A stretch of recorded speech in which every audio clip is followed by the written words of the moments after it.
Shahab and Mona Carney. I'm fortunate enough to live in an area where there's a lot of Pakistanis. So being a small business person, I became very close to the community. And there's nothing I can say that you don't already know.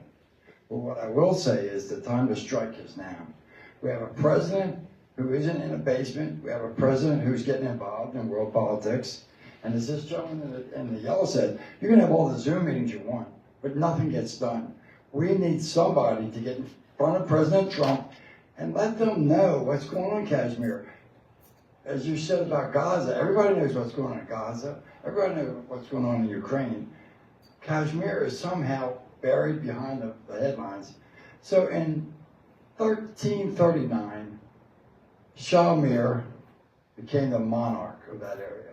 It was a government. It was a country of its own, or at that time, considered a territory.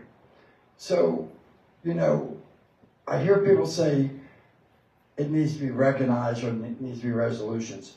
No, you know, it's like you can't be half pregnant. You're either pregnant or not. Kashmir needs to be its own sovereignty, with its own officials, with its own, you know, representations, not a sub-territory of India or Pakistan.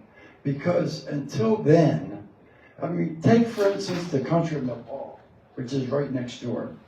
It's bordered by China, it's bordered by India, and it's a free country. Kashmir is the same geographical area. As a matter of fact, when Prim Raja Mahat of Nepal, he's a consul to the United States, saw that I was going to be here today, gave me a thumbs up and a peace signal. So look, I'm not going to talk any longer because he's only got 3 years, so we need to get this done now. And thank you for listening to me, and peace.